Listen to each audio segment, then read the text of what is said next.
Hi guys, ಎಲ್ರಿಗೂ ನಮಸ್ಕಾರ. ICT ಕಾನ್ಸೆಪ್ಟಲ್ಲಿ ಮೋಸ್ಟ್ ಇಂಪಾರ್ಟೆಂಟ್ ಕಾನ್ಸೆಪ್ಟ್ ಅಂದರೆ ಲಿಕ್ವಿಡಿಟಿ. ಸ್ವಿಂಗ್ ಹೈಸ್ ಆ್ಯಂಡ್ ಲೋಸ್ನ ಲಿಕ್ವಿಡಿಟಿ ಅಂತ ಕರಿತೀವಿ.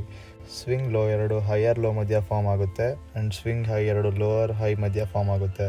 ಸ್ವಿಂಗ್ ಹೈನ ಬೈ ಸೈಡ್ ಲಿಕ್ವಿಡಿಟಿ ಅಂತ ಹೇಳ್ತೀವಿ ಆ್ಯಂಡ್ ಸ್ವಿಂಗ್ ಲೋನ ಸೆಲ್ ಸೈಡ್ ಲಿಕ್ವಿಡಿಟಿ ಅಂತ ಹೇಳ್ತೀವಿ. ಲಿಕ್ವಿಡಿಟಿನ ನಾವು ರಿವರ್ಸಲ್ಸ್ ಟ್ರೇಡ್ ಮಾಡೋಕ್ಕೆ ಮತ್ತು ಟ್ರೇಡ್ ಮಾಡಬೇಕಿದ್ರೆ ಟಾರ್ಗೆಟ್ಸ್ ಆಗಿ ಯೂಸ್ ಮಾಡ್ತೀವಿ. ಈಗ ನಾವು ಬೈ ಸೈಡ್ ತೊಗೊಂಡ್ರೆ ಸೆಲ್ ಸೈಡ್ನ ಟಾರ್ಗೆಟ್ ಮಾಡ್ಬೋದು, ಸೆಲ್ ಸೈಡ್ ತೊಗೊಂಡ್ರೆ ಬೈ ಸೈಡ್ನ ಟಾರ್ಗೆಟ್ ಮಾಡ್ಬೋದು. ಇದ್ರ ಬಗ್ಗೆ ನಾವು ಎಕ್ಸಾಂಪಲ್ಸ್ ತಿಳ್ಕೊಳ್ಳೋಣ ಬನ್ನಿ. ಇದು EURUSD ಡೈಲಿ ಚಾರ್ಟ್. ನಮಗೆ ಇಲ್ಲಿ ರೀಸೆಂಟಾಗಿರೋ ಹೈ ತೊಗೊಂಡಿದೆ, ಅಂದರೆ ಬೈ ಸೈಡ್ ಲಿಕ್ವಿಡಿಟಿ ತೊಗೊಂಡಿದೆ. ಸೊ ನಾವು ಕೆಳಗಡೆ ಇರೋ ಲೋಸ್ನ ಟಾರ್ಗೆಟ್ ಮಾಡ್ಬೋದು, ಅಂದರೆ ಸೆಲ್ ಸೈಡ್ ಲಿಕ್ವಿಡಿಟಿನ ಟಾರ್ಗೆಟ್ ಮಾಡ್ಬೋದು.